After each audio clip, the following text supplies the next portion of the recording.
on up, John.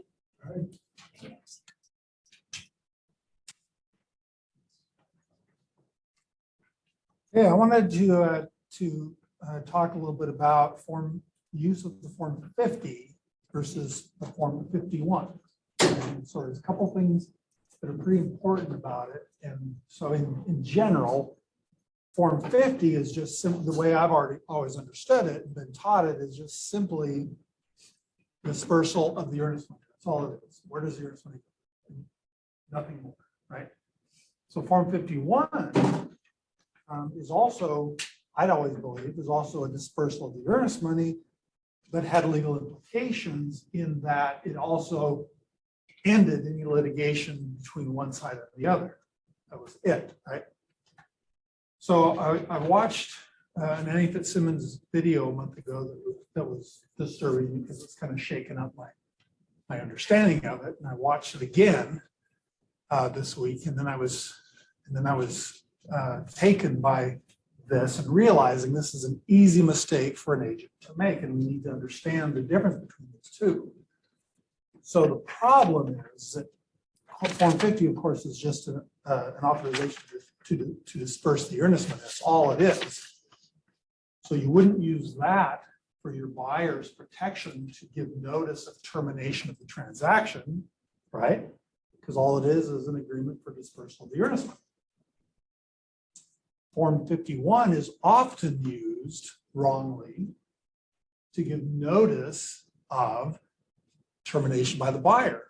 With the buyer's agent and the buyer thinking, okay, well, I send this, that's basically it's giving notice that we're not going to proceed. They also receive my email plus, as long as the other side agrees to this, then we're fine, right? Maybe that's worked in the past, but the problem, as Annie Fitzsimmons states it in the legal hotline video, is that you have to understand that if all you send is a Form 51, you're sending a rescission agreement request. A request. It's not a notification. Seller doesn't have to sign it, doesn't have to do anything with it. You have not terminated the agreement within your time frame. So for example, if you had a 10-day inspection and you were at day 9 and the inspection was rejected by the buyer, and the buyer only used a Form 51 and sent that off to the seller, to the listing agent, it does nothing for the buyer's rights. It's a rescission. It's asking, it's pleading with the seller to agree. And that's not what you want to do in these situations. You want the first step always to take is to give written notice of termination. The buyer has an absolute right to terminate, or I should say where they have an absolute right to terminate, with this example I'm giving, or with 22A financing being rejected with the 90I. Those are the notices of termination. Anything else, Form 50 or 51, they're not good enough. So you always, as a buyer's agent, want to make sure that you have sent the notice of termination first before you do anything else. Always send that notice of termination. Then you want to represent the buyer, you want to give notice to escrow, or your buyer wants to give notice to escrow of their demand for the earnest money return, even though escrow won't do anything until they receive something in writing. So then we can go ahead and get something in writing, right?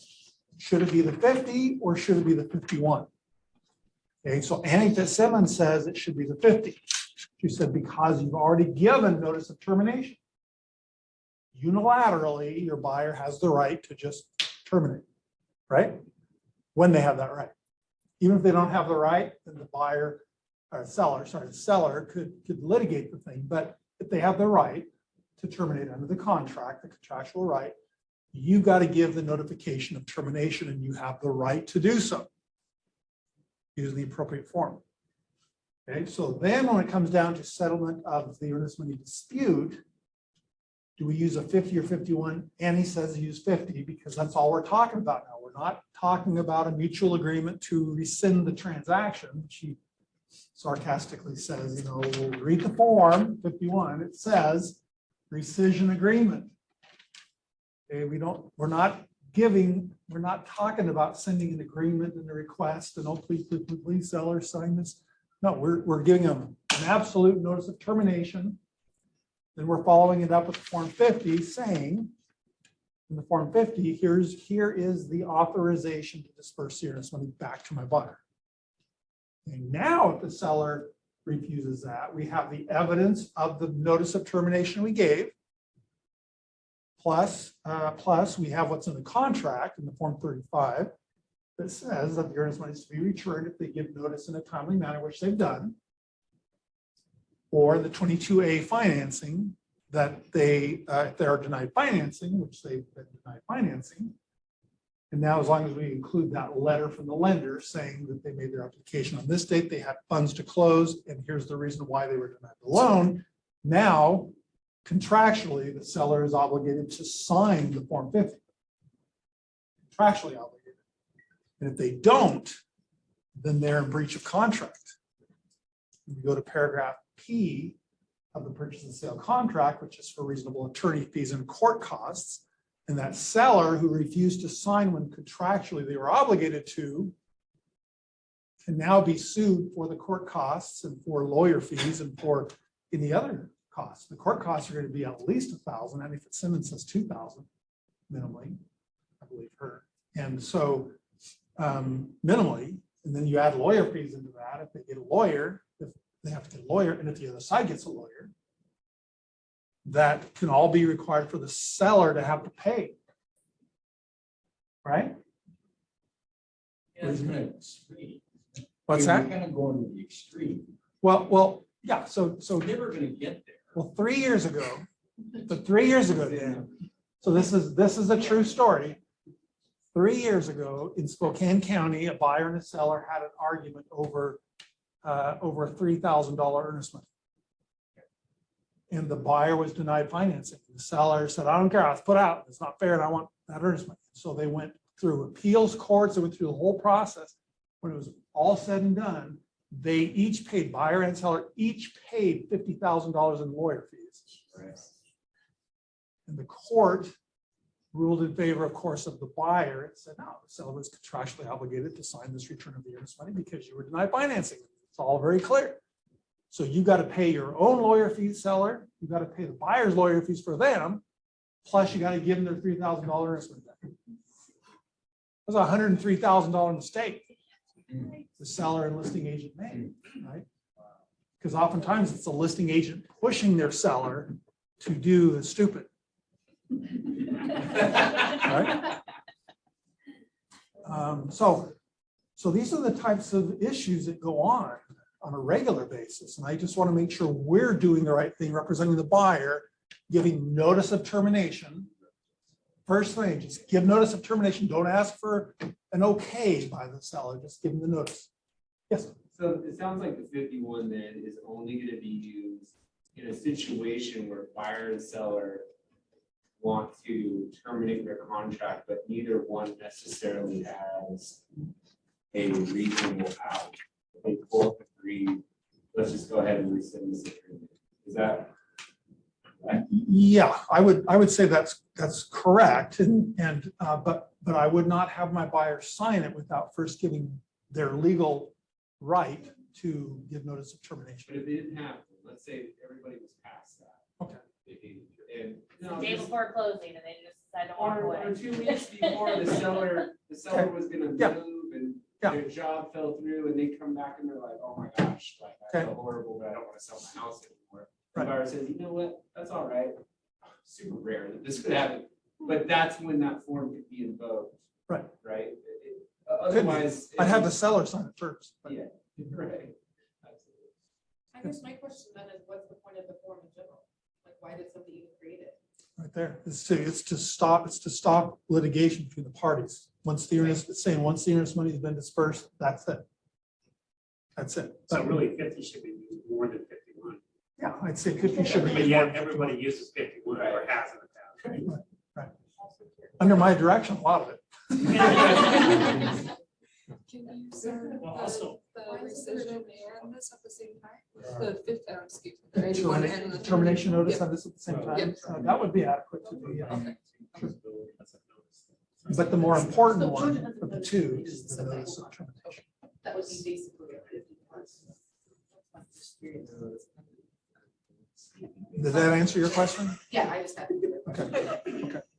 So I don't know if you all heard, but the question up here was, can you send them at the same time? Can you send the notice of termination and Form 50 at the same time? Yes, but I would not send the notice of termination and 51 at the same time, because that's like, it's like a miscommunication on your part, you know? Yeah, so send them the notice of termination and the Form 50 at the same time, it's fine. Is there a blank note? So isn't there like a 90, some blank notice? 90. Yeah.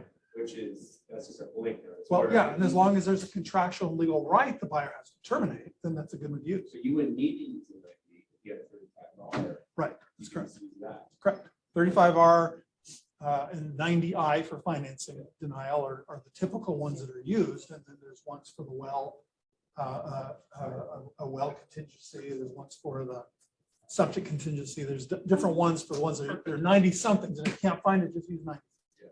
But you want to make sure that you just give notice of And if termination. the buyer walks away just for their own, they just decide they don't want the house, and it's just 90 with a 50. If they have a Yeah. right. If they have the legal right to do it, yeah.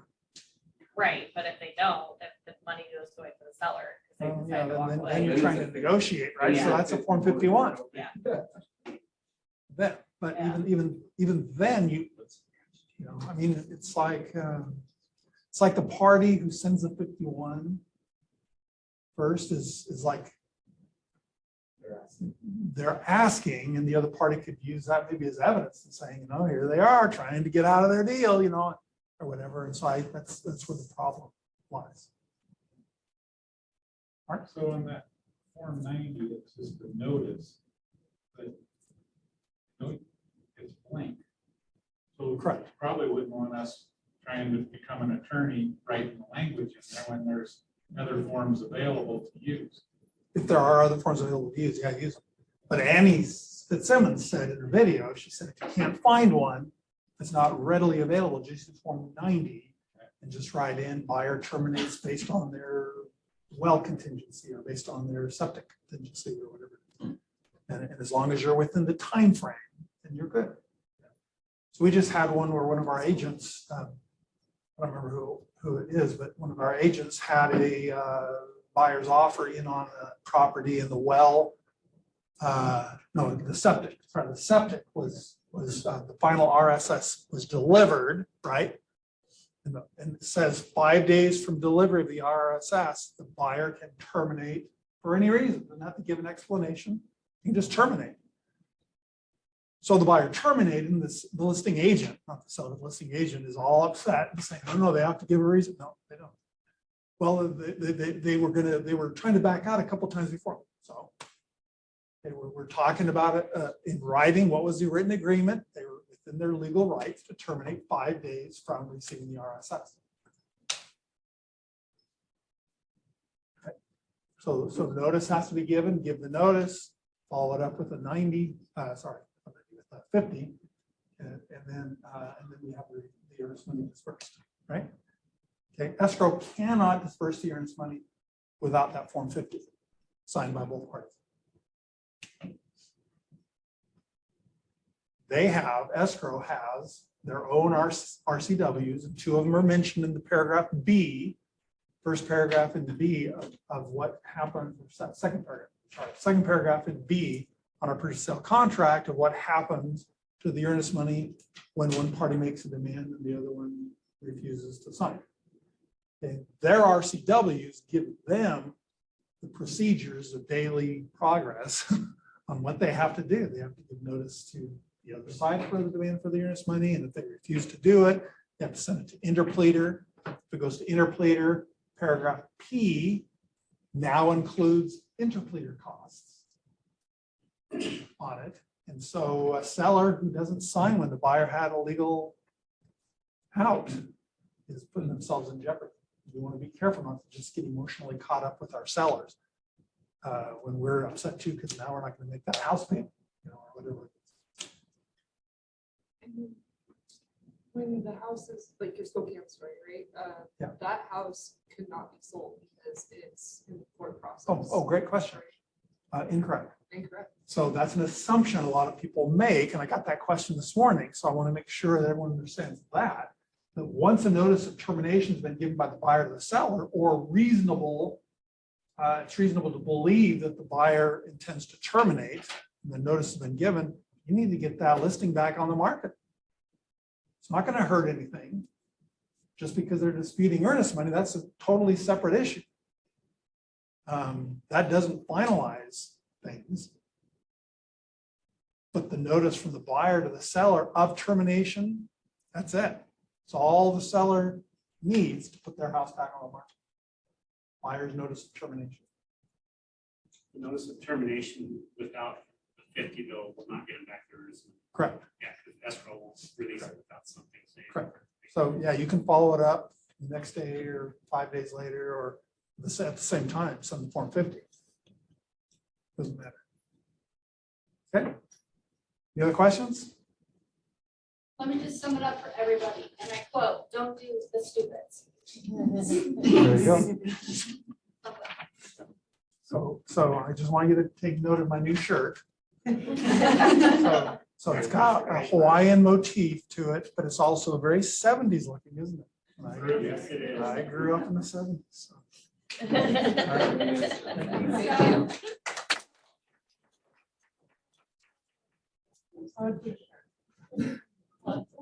My shirt's not as cool as his, but we do match today. So I'm gonna take that. How are we doing?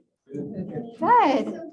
I have some fun things to share with you, some new things maybe you've seen in Command. If you're Mackenzie, you've seen them. If you're anybody else, you probably didn't even notice.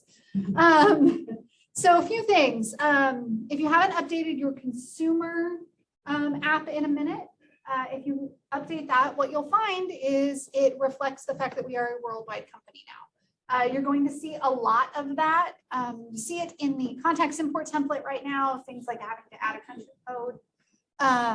We're seeing it in the app. They're just being very conscious of the fact that we are a worldwide company and helping release some of the things that we've had to our contacts all over the world. So that's a big thing you're going to see there. Agent created collections. This was a big ask, and it's been a big project in the works for a while. I didn't hear a lot of conversation about it around our offices, a lot of big energy, but I know nationally there's been some big energy around this idea. And it's basically the ability to create, for lack of a better explanation, Pinterest boards for your agent sites.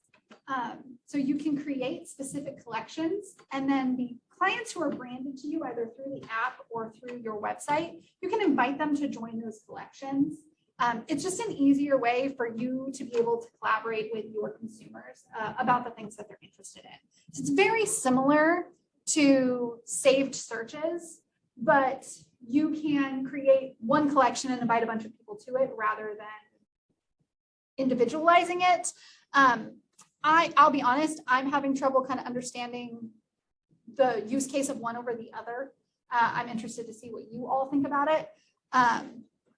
But that is an addition to your website. Yeah. Is this literal like just houses on the MLS, or is this like we love black kitchens? There's a whole word for black kitchens. Right now, it's more houses on the MLS, not with like black kitchens. Yeah. This is very much version 1. So it's, houses with 4-bedroom, houses on acreage, anything you could do a safe search on, it's the same. I know that the goal is eventually to be able to do some more custom things like that. It's just a matter of how do we obtain that information. And our agents able to click on it, and we can see that. Yes. Clients are.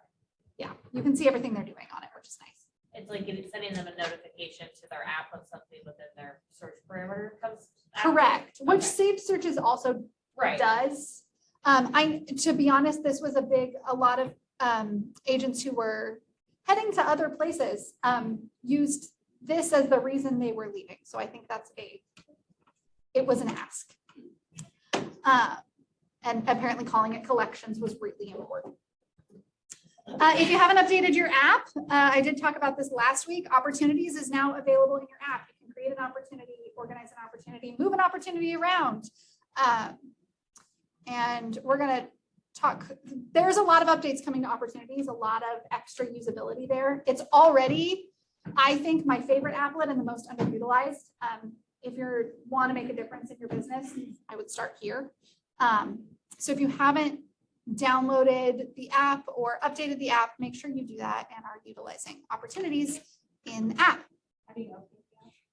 You go to your app store and it will tell you it needs an update. You click the update button. Some changes to opportunities. They're making it a little easier for you to access the correct marketing for specifically listings right now. And this is only available to solo agents. This is not available on teams yet.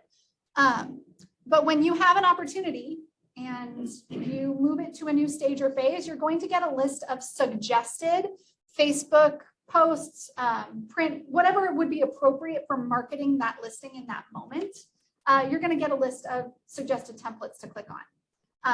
It's really just an easier keeping you on track. Like, hey, I just, scheduled the open house. It's going to prompt you like, hey, do you want to create an open house? Social post and a flyer and those kinds of things. And every new stage or phase gets new suggestions for what's appropriate. This does not magically fill out that flyer or social post for you. It doesn't do the work for you. It just takes you to the templates. If you want it to magically do the work for you, you give me a call and we get you hooked up with Marketing Concierge. I'm the magic button. Welcome. Yeah, so we've got social prints and it'll do the same thing with ads. It'll get you to the ads template, get you started on that process. There's been a slight change to activity tracking in that it's easier to add your holidays. There's a nice little calendar graphic as opposed to having to put in those dates. If you're not using activity tracking, it is available for both teams and for individuals. Now it's been around for teams for a while. I'm using it in my personal business to keep track of my stuff.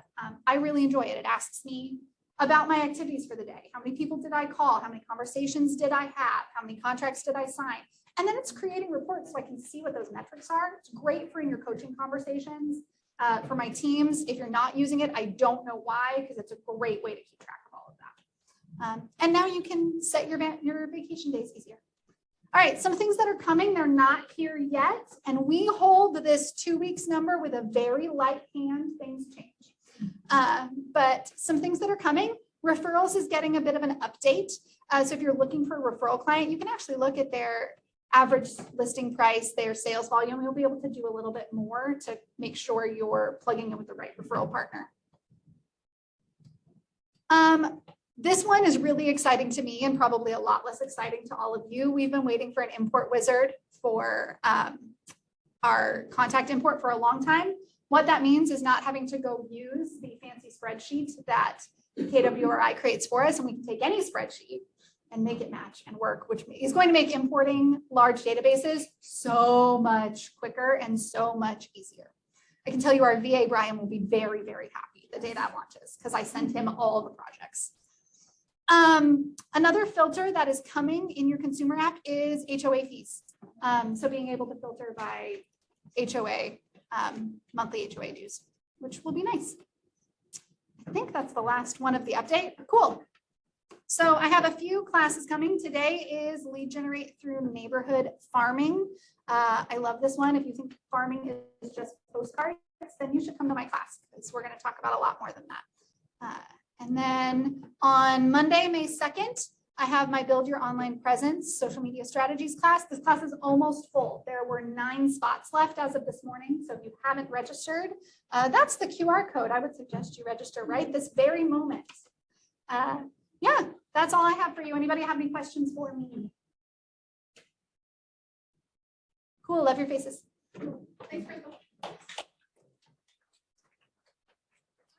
So we're going to continue our theme with the shift book. Does anybody remember what tactic we're on? Yeah. I don't know if it's up there cheating. It's cheating. Well, I'm excited to bring Travis on up. We're gonna go pretty raw and organic, actually. So shift tactic 4 is about lead gen. So I want to start by kind of asking a question. What's your guys' relationship with lead generation? Tell me more. I don't know, it's how I keep in contact with all my clients. And it gives me more opportunity. More lead gen you do, so it's exciting. Did you always love it?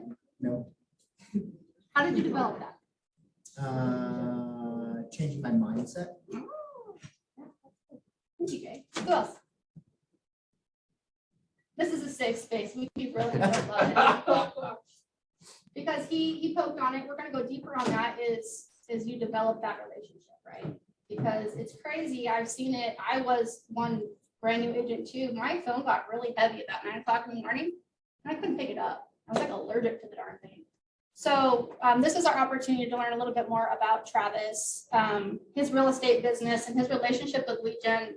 We started this, was it yesterday when you got to sit down? Yeah. I learned a lot about Travis. He's kind of legit, you guys. So I'm really excited for us to be able to share more of him and his journey through all of this. So let's just start. You want to introduce yourself, how long you've been in the industry and all that? Yeah, I'm Travis Morris. Most of you know me. I run the Morris Real Estate Group with my wife, Emily. I joined her team in 2013. She started in 2009 full-time at this office, and she's very buyer heavy. And I had a past sales experience, came from corporate sales and really looked at an opportunity for listings. And so I jumped in 2013, left my job and started getting to work, getting listings. Okay. Yeah. So talk to me about your relationship with lead gen. How did it start? It started in my first legit sales job, which was with a company called Zones in Auburn. And they sell tech equipment to Fortune 1500 companies. And I was telling Lindy, I don't think I've ever really told anybody this. I mean, my wife knows, obviously. But so I was hungry, you guys, super, literally and,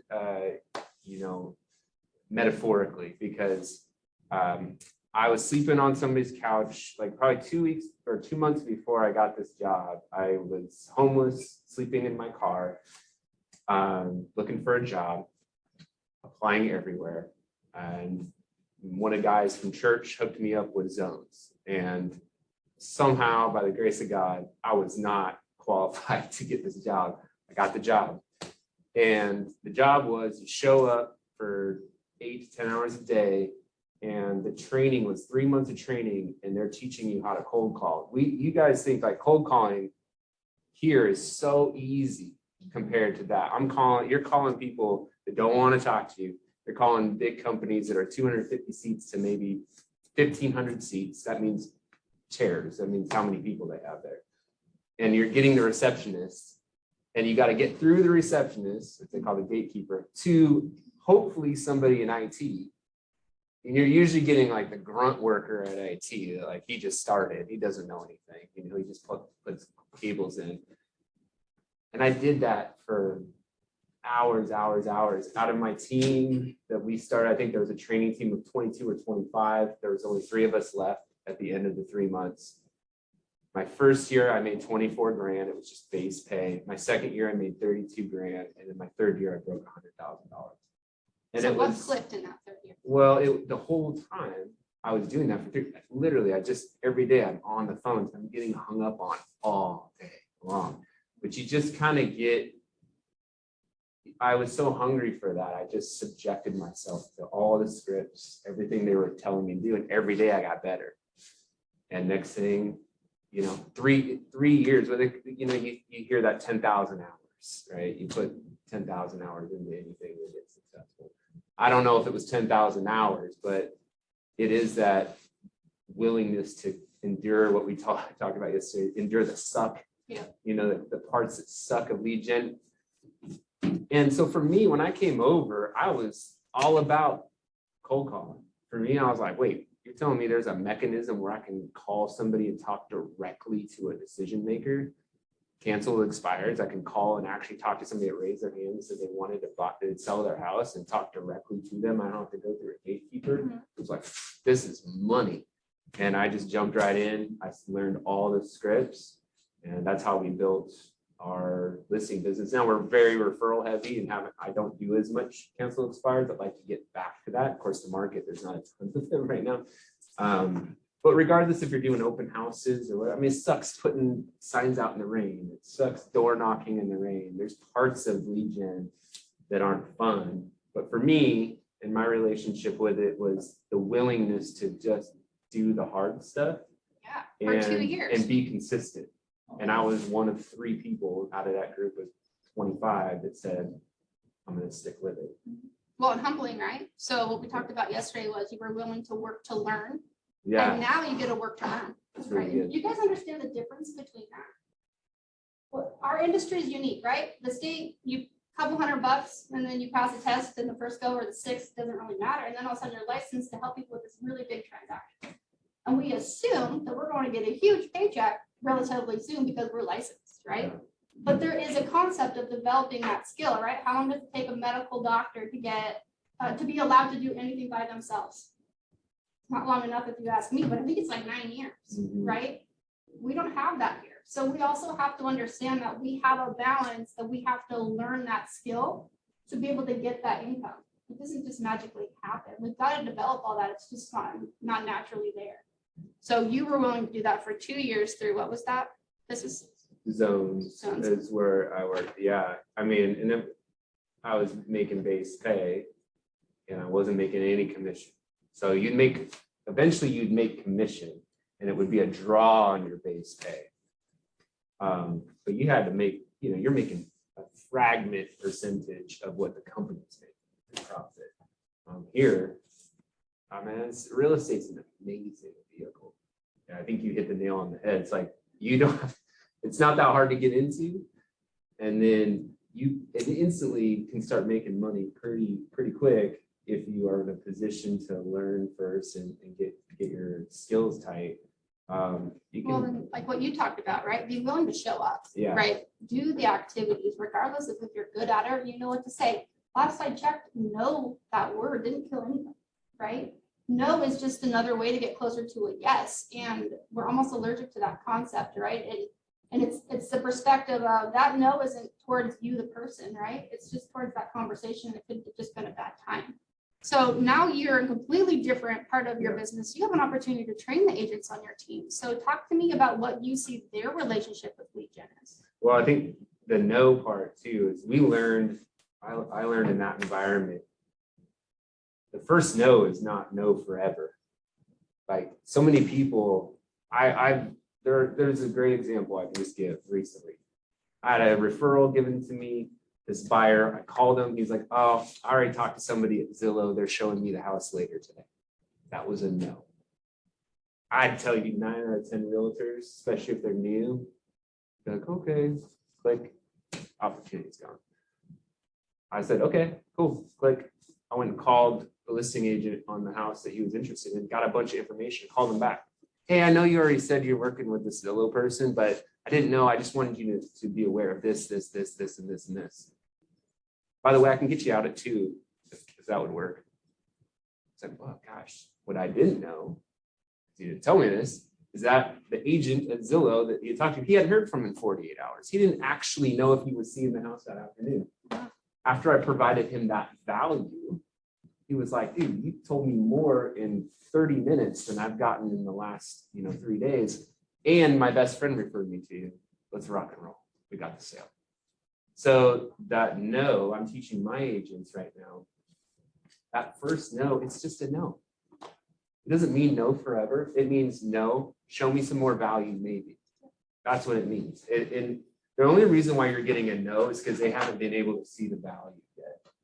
Now, maybe there's nothing there. Maybe at some point you just, okay, you've exhausted it. There's nothing in that opportunity. You leave on good terms and you move forward and you stay in touch. They become a nurturer, somebody you follow up with over time. But I think many times even if we finally do pick up the phone or we do the lead gen activity, we miss opportunities or leave opportunities on the table because we hear that first no or the second no. And we take it personally and we're like, oh, they're rejecting me. Rather than understanding, they're rejecting the fact that they are not seeing any value. So go find the value. If you can find some value, come back. Even if they said, don't ever call me again. Hey, I know you said never to call you again, but I just wanted to let you know. I mean, I always look for ways to provide value. I have people cancel expireds. I'll call them and they'll literally be like, I'm getting so many calls, click. What do? First of all, I'll call them back. Yep. If they answer, I'm so sorry, we got disconnected, you know? Most of the time they don't answer. I call them back, they don't answer. I shoot them a text. Hey, I was just calling. It sounds like you're getting blown up. That's got to be super frustrating. I was calling because I specialize in selling homes that didn't sell the first time. Also, I noticed your number is still on the MLS. If you'd like to get that taken off, here's the number to the MLS. Give them a call. They can probably take care of that for you. Your agent should have done that for you, but if you'd like some help, I'll get text back and they'll be like, oh man, I'm so sorry. I feel like a jerk now. You know, thank you. Nobody else, the 500 other people that have called them, nobody else stopped to do that. Who are they going to remember? I'm like, no worries. Hey, when you decide to rethink about selling, here's my number. Those things, 3 years later, I'll get calls from simple stuff like that. It doesn't always turn into business that day. But I think when we approach lead gen from a value proposition, like how can I help this person? It takes the scary part out of it because it's no longer, I got to get this deal. I got to close this commission. I got to whatever. It's about, man, this person looks like they need some help. If you saw somebody on the side of the road and you have time in your day or you make time in your day, you're going to pull over and see if you can help them. Oh, yeah. You know, and say, hey, you need, what's going on? You need, I got AAA, or can I help you with tie? Like, we're going to do that if we can. And if we see, especially if it's somebody we know or somebody we know that's been reaching out for help, and we have the skill set to help those people, it's our duty to try to do that. So for me and my team, that's what we teach. You know, we teach, it's not about us. It's not about us trying to get something from somebody. It's about us trying to give something to somebody. And I think that takes the scary out of. Now, I will say, the busier you get, the harder that fight is to find time for lead gen. Let's talk about that, right? So we've heard it a lot, right? Is we always have really good intentions on what that calendar is supposed to look like and when we're supposed to be regenerating, which is when. Sorry, a little louder. I couldn't quite make that out. So, well, yeah, if you don't have an appointment, right? Yeah. So let's talk about the reality of that, right? Because there's a level of being human that's going to show up because we're human, right? So how do you navigate the reality of life and still taking ownership of your activities to cause the results? Because being a rainmaker, it's not just you now. Yeah. You have agents that you're responsible for, which carries a little bit heavier weight. So what's that look like? It's a work in progress. I got a couple ahas I've had recently. One is myself and my wife are the two best lead generators on the team, and that will probably never change. So as I'm looking to simplify our bit, this whole year has been about simplification. That's kind of been my word for the year for our business, how to unclutter. Because as you grow and you hire and you're building systems, stuff can kind of get muddy over time. How do we simplify it? Like what's actually working, what actually needs to be done? Part of it's cost, which is something Shift talks about, you know, cutting costs, and another part is just being super efficient. I'm realizing so I'm looking at everybody's highest and best use within my team. Jackie's my director of operations. What's her highest and best use? McKenna's my listing and client care coordinator. What's her highest and best use? What are the agents? I'm realizing my highest and best use of my wife is lead gen. So I kind of got this aha, like, wouldn't it be cool if me and Emily came in and we lead generated from 9 to noon every day and then pieced out, and the team just handled the business. For me personally, I don't need to be dealing with the day-to-day clients for the rest of my career. That's not I like growing people and seeing their success. Mhm. So how cool would it be if we were in that position where I can work, that's like 15 hours a week. It will be more than that because there's meetings and stuff like that. But in general, you know, like that highest and best purpose, boom, you're setting up your team, you're showing your team what lead generation really looks like. They're going to get better at it too through that example. But that was one of the ahas. The other aha I had is, why am I not doing that?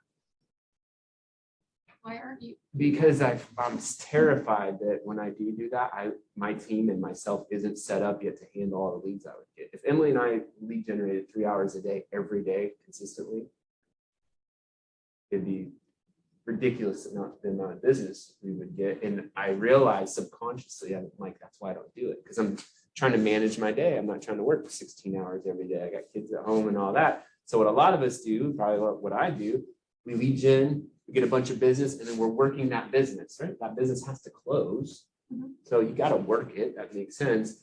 And then while you're doing that, that's taking up so much of your time. You're like, well, shoot, if I get back on the phones and I add more to that, it's going to break the system.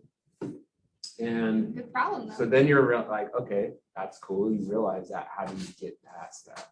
Because doing this also sucks. Yes. Before you beat yourself up too much, what was your team's GCI last year? Jack, it was $1.1 million. Million one, some change. Doesn't sound like that's too. Well, the business is growing year over year. We're hitting our goals, we're exceeding our goals. So from that standpoint, yes, because there is a level of consistency that's there.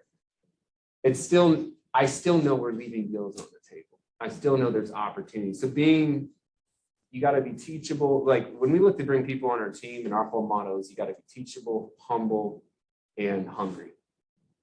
And so we always want to continue to adapt to that. Like, yeah, we crushed it last year. It's awesome. But we're not going to sit on that and be like, we got it all figured out, because we don't. I still work more than I wanted to. I still haven't fully taken a vacation where I'm not doing something. We're getting closer. But you know, those are the things. And how do we make sure, when I say like this, I'm talking about the lead gen every day. I am not on the phone 9 to 11, if we're going to say that, every single day, Monday through Friday, like I want to be. I'm on it enough consistently. And I've been doing business long enough that helps too. You know, the longer you do business, you can kind of, it's fool's gold to an extent, because as the shift comes, things change.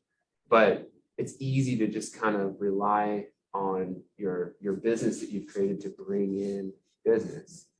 That can work for a little while, but if you don't stay consistent with things that got you there, you're going to turn around, especially when things shift, and you're like, uh-oh. Yeah. Well, the shift exposes, right?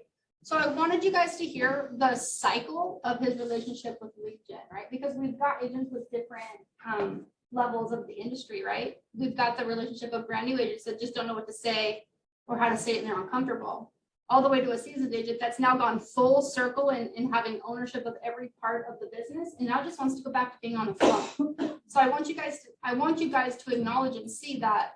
I want you to analyze your relationship with lead gen, because as we go into this shift, that's going to be the one thing that allows you to get through this on the upswing, right? So another way we can look at this is, if you guys looked at your lead gen activities for all of last year and you didn't change it, hold on, I'm sure I'm reading this right.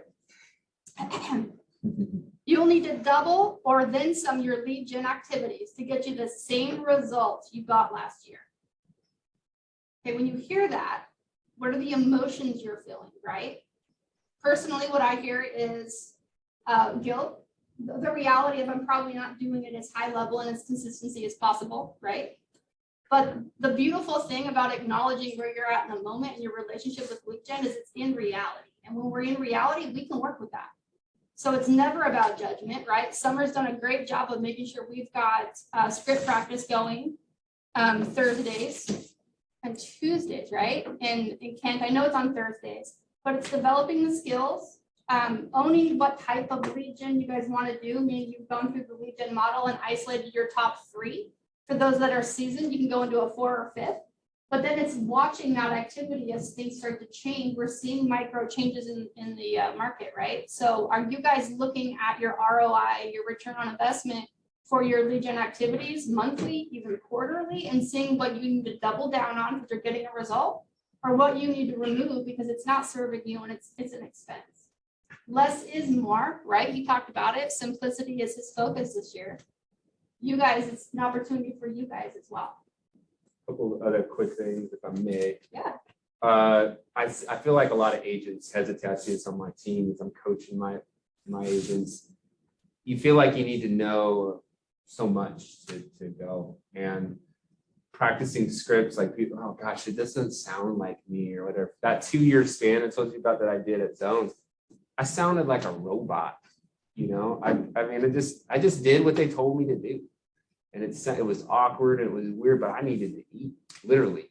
So what I found is I got really good at it, and then it began to sound like me. So always I tell my team, like, just go. And the more you go, the faster you go, the quicker you get at it. Also, I told you this yesterday, but one thing I learned too, I got really good at that.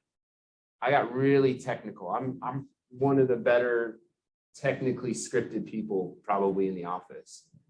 What I sucked at was relationships. My first 2 to 3 years, I crushed from a technicality standpoint. I couldn't be beat. That was hard to beat. You line me up next to somebody else, technically I'm gonna win. I was losing deals occasionally though, because I wasn't building a relationship. In those first 2-3 years, those people don't want to hear from me. How did you learn that?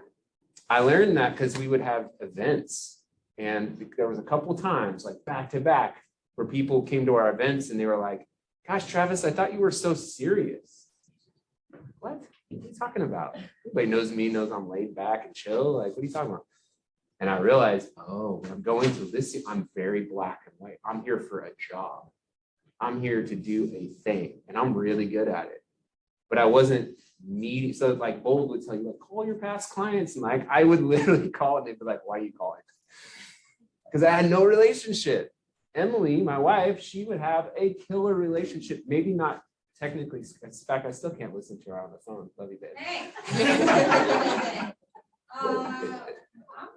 It works. It works. She's great. It works for her, right? But you know what she's really good at? Building relationships. And I had to learn that. So I just say that to say, like, you won't have it all figured out in the beginning. Start where you're at and then build. Some of you guys are really, really charismatic and great at just forming a bond with somebody. I wasn't.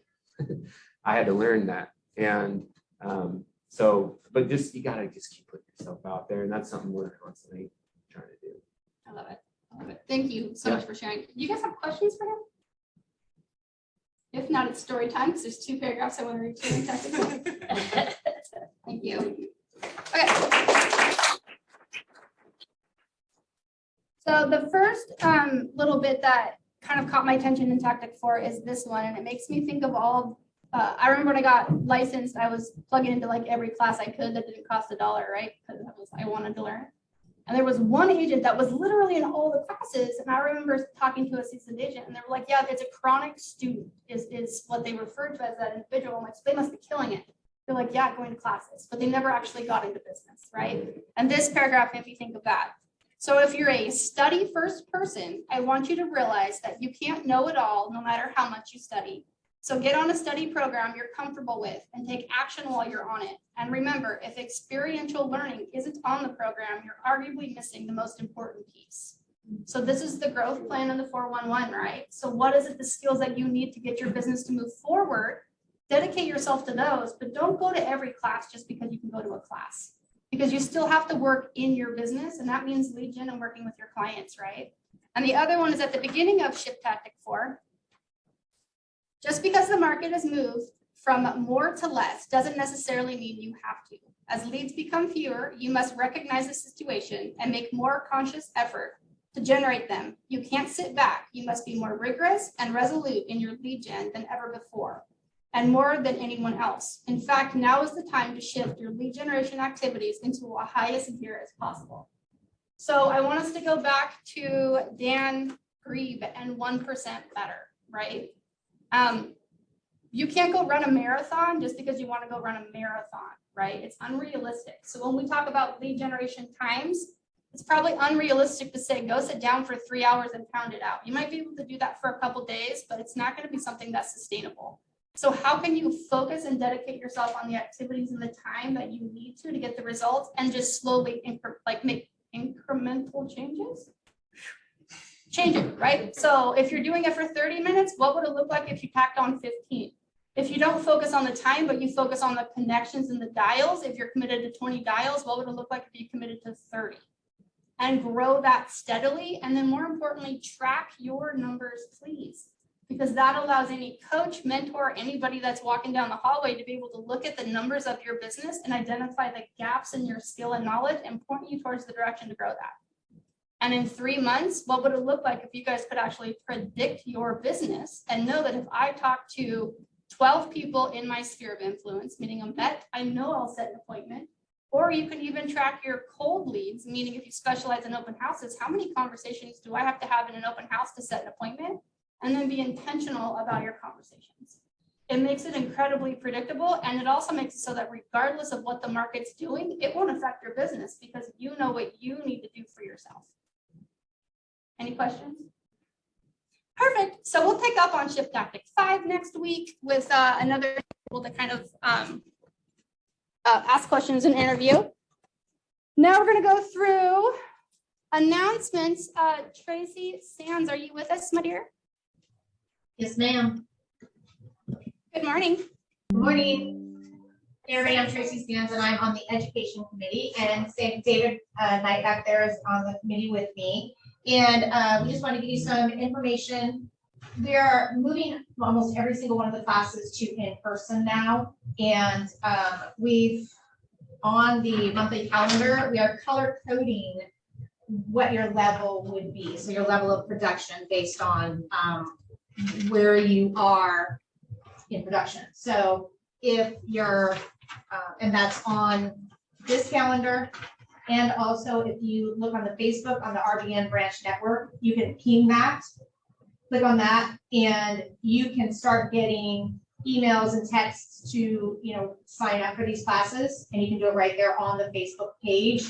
But so just for these, like the blue is launch, which is 0 to 16 transactions, growth is 17 to 32, and that's green, and orange is achievement, which is 33 plus transactions, and then the black is for everyone. Okay, so anything else I missed? I don't think so. That's it. Okay. And I wanted to also say that when you sign up for a class, we're going to text you to remind you 48 hours in advance because people have been signing up and then not showing. So we want to make that sure that it's open for everybody. Okay. Well, are you done, Tracy? There's only 5 minutes left. Okay, cool. Thank you. So when you guys are looking at that training calendar and it's confusing, the colors are there for a reason. So just identify where you're at in your production and match the color to the classes. And if it's not on the training calendar, please let us know because there's a regional calendar. There's a KWRI calendar. We don't have a problem with not having the training. It's just making sure that we can get it in front of you guys. So if you're looking for something specific, just ask and we'll put it in front of you, okay? So going through specifics that we've got to offer, we do have Red Day coming up, which is Mama Mo's birthday, which is technically the 13th, but I digress. It's going to be held on May 12th. We've got our recipients kind of identified. So we've got Vine Nipple Place, 9 Lines, and the multi-service center. A couple different options for you guys to be able to give back to the community, whether it's physical and you like getting your hands dirty or donating.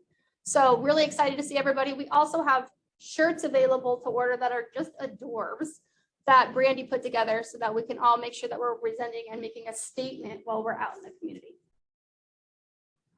John's classes, we've got them on the 9th, going over Form 22A and Form, just kidding, Form 35E.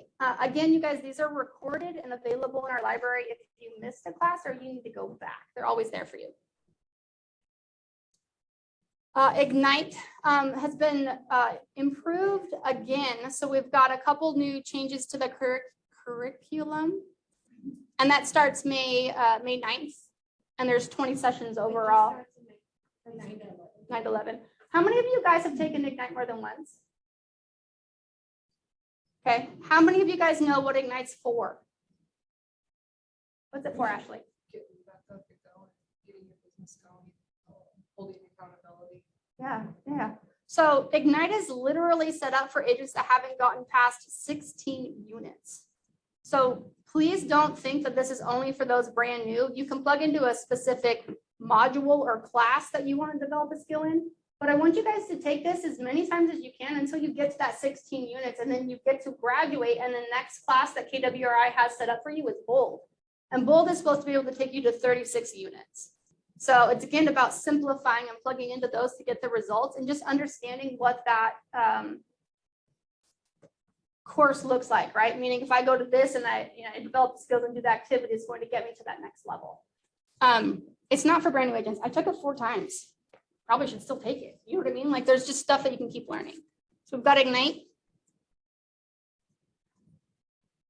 Who's teaching us? With Summer, it's all about the fall. Summer, are you there?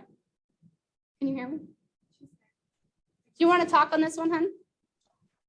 Sure. It's all about the follow-up because we know that fortune's on the follow-up, right?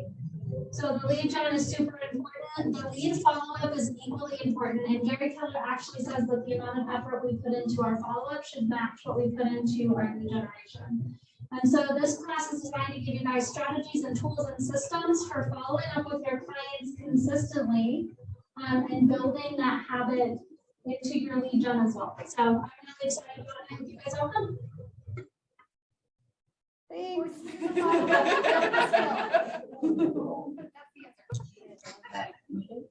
Maybe you were on mute. Awesome. Thank you, Summer. But yay, this is one of my favorite classes. So you want to build a team. This is for those that have it in their plan, right? Or are in the middle of it. That's going to be in May 16th from 1 to 4 with me and Nicole here in the large training room. Really excited to kind of dig deep with that. Would love to see your faces. And CMA workshop with Anna. This was one that we had scheduled a month or so ago. We've got it back on the books. She's always changing and keeping us up to date on what is going on with appraisers. So there's always going to be some nuance to everyone that she teaches. Really powerful class, especially as we start going into learning how to price a house in any market that's changing. Actually, This one's gonna be really good too, because she's gonna talk about the new appraisal rules. see that, you guys don't miss it. And then the DISC class taught by Julianne. So this again goes back to understanding the people that we're working with and how to communicate at a really high level and understanding the DISC profile. You guys will hear us talking about it. You're D showing or you're a high I. So it just allows you to understand who you're talking with and how to communicate on their level instead of wanting them to match you. You can meet them where they're at. And ESO, so we're bringing this as local as we can at the moment. This will be held in Boise, Idaho at the end of May. It's the 31st to be specific. It will have Cody Gibson, who's in charge of KWEN. So for those wanting to get into expansion, this is a mandatory course that you have to take to be able to get approval through KWRI. And if you've got questions about expansion, please talk to me or the ranches so we can kind of set you up for success on that. And then Mega EduCamp, we've got coming in August 23rd through 24th. They've really kind of they've taken the approach back to the basics of making sure that they're talking to the top of the room. So it's your opportunity to be exposed to those that are higher level production and higher conversations. It's going to be in Austin, so it'll be warm and sunshiny.